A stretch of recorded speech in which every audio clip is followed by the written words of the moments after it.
بھائی سب سے بڑا آج کے دور میں جو المیہ ہے نا اس سوشل نیٹ ورک کا، اس کے ذریعے جھوٹ بہت پھیلایا جا رہا ہے.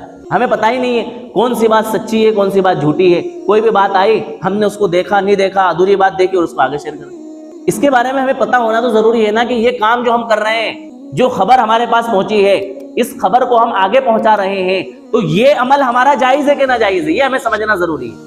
اللہ تعالیٰ نے قرآن کریم کے اندر فرمایا یا ایھا الذین آمنوا ان جاءکم فاسق بنبأ فتبینوا ان تصیبوا قوما بجہالۃ فتصبحوا علی ما فعلتم نادمین. ایمان والو، اگر تمہارے پاس کوئی فاسق شخص کوئی خبر لائے تو تم اس کی تحقیق کر لو، خوب اچھی طرح سے تحقیق کر لو.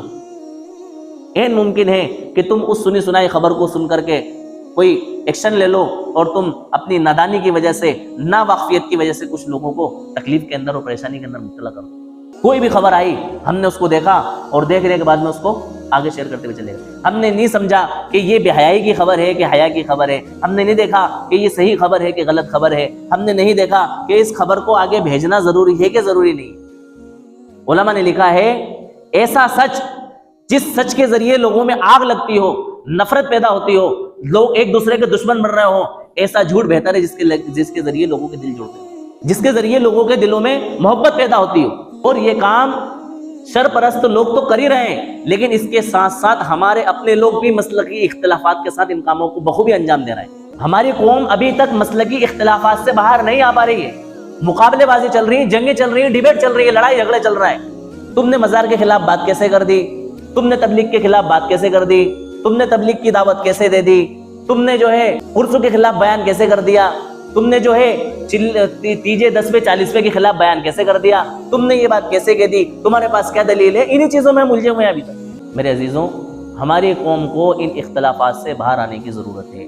اب وقت ہمیں منتشر ہونے کا، بٹے رہنے کا اور ایک دوسرے سے کٹے رہنے کا اب ہمارا وقت نہیں ہے، بلکہ ہمیں ایک دوسرے سے سینہ لگا کر کے، جڑ کر کے اور اپنے تمام تر اختلافات کو بالائے طاق رکھ کے ایک امت اور ایک قوم ہونے کی ضرورت ہے. تو میں یہ کہہ رہا تھا کہ اس سوشل نیٹ ورک کے منفی پہلو یعنی کہ نیگیٹو پہلو یہ ہیں کہ اس کے اندر اس کو ہم جھوٹی خبریں پھیلانے کا ذریعہ نہ بنائیں. چاہے وہ خبر ہمیں ایسا لگ رہا ہے کہ یہ خبر اگر ہم پھیلائیں گے تو اس خبر کے ذریعے فلاں انسان کو سبق حاصل ہوگا، لیکن اگر اس کے نقصانات ہمیں پتہ چل رہے ہیں کہ اس کا ایک نقصان بھی ہو سکتا ہے، کچھ لوگوں کو تشدد کا نشانہ بھی بنایا جا سکتا ہے، ان کے اوپر الزام تراشی بھی کی جا سکتی ہے، تو ایسی خبر کو آگے پہنچانے سے ہم کیا کریں؟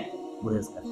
دوسری چیز، آج کے اس زمانے میں سوشل نیٹ ورک کا استعمال غیبت کے لیے بخوبی ہو رہا ہے. لوگ ایک دوسرے کی برائیاں کر رہے ہیں، ویڈیو میں برائیاں کر رہے ہیں، وہ ایسا کہہ رہے ہیں، وہ یہ کر رہے ہیں، فلاں کر رہے ہیں، ڈھیکا کر رہے ہیں، وہ کہہ رہے ہیں کہ ہاں میں نے ایسا بولا ہے، میں ایسا بولوں گا، وغیرہ وغیرہ، سب تمام تر چیزیں چل رہی ہیں. پھر اس کے اوپر تبصرے ہو رہے ہیں، کمنٹ ہو رہے ہیں اور اپنی من مرضی کی رائیں اور اظہارات اس کے اندر کیے جا رہے ہیں. اور یہ حقیقت ہے کہ جب کسی اچھی شخصیت کے متعلق کوئی پروپیگنڈا بنایا جاتا ہے، کوئی بہتان اور الزام لگایا جاتا ہے، تو وہ ناقابل قبول ہونے کے باوجود بھی تمام لوگوں کے اندر چرچا کا ذریعہ بنتا ہے. اس کی مثال ہمارے پاس موجود ہے. حضرت عائشہ رضی اللہ تعالیٰ عنہ پر منافقین نے تہمت لگائی، حالانکہ وہ تہمت جھوٹی تھی. تہمت تو ہوتی ہے، جھوٹ کو تہمت ہی بولتے ہیں. جو بات کسی کے اندر نہ ہو اس بات کو کہنا کیا کہلاتا ہے؟ تہمت کہلاتا ہے. تو اس جھوٹی تہمت اور جھوٹی خبر کا نقصان یہ ہوا کہ بھولے بھالے سیدھے سادے مسلمان بھی ان منافقوں کی بات میں آ گئے.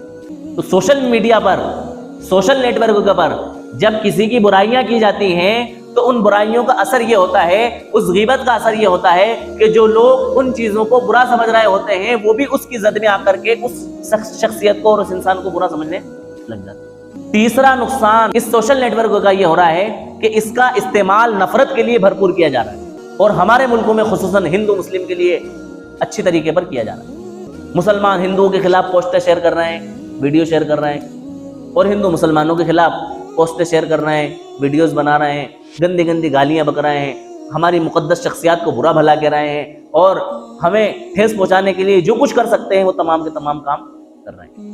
اب آپ یہ کہہ سکتے ہیں کہ بھئی جب وہ ہمارے لیے اس طرح کا ارادہ اور خیال رکھتے ہیں، ہمیں ٹھیس پہنچا رہے ہیں، ہمیں تکلیف پہنچا رہے ہیں، ہمیں برا بھلا کہہ رہے ہیں، ہماری مقدس شخصیات کو برا بھلا کہہ رہے ہیں، یہاں تک کہ ہمارے قرآن کریم کے بارے میں اول فول بک رہے ہیں، ہمارے پیغمبر جیسی شخصیت کے بارے میں برا بھلا کہہ رہے ہیں، تو کیا ہم چپ بیٹھے رہیں گے؟ ہم ان کا جواب نہیں دیں گے؟ یقیناً ہمیں جواب دینے کی ضرورت ہے، لیکن اس انداز میں نہیں جس انداز میں ہم کام کر رہے ہیں۔ اس ویڈیو کو شیئر کرنے سے ہم ان کے ارادوں کو مزید تقویت بخش رہے ہیں، ان کے حوصلے بلند کر رہے ہیں ان چیزوں کو آگے شیئر کر کے۔ ایسی چیزیں ہمیں آگے شیئر نہیں کرنا چاہیے۔ اس کا طریقہ اور اس کا جواب یہ ہے کہ ایسی چیزوں کا مدلل اور مفصل جواب ہمیں ریکارڈ کر کے اور اس کو ایڈ کر کے ہمیں آگے شیئر کرنا چاہیے کہ دیکھو انہوں نے یہ بات کہی ہے، اس کی کچھ بھی حقیقت نہیں ہے، حقیقت اور سچائی یہ ہے جو میں آپ کو بیان کر رہا ہوں۔ یہ اس کا طریقہ ہوتا ہے۔ اور جن کے پاس دلائل ہوتے ہیں نا، وہ بھاگا نہیں کرتے ہیں، گھبرایا نہیں کرتے ہیں، بلکہ دلائل کی روشنی میں سامنے والے کا منہ بند کرنے کی کیا کرتے ہیں؟ کوشش کرتے ہیں۔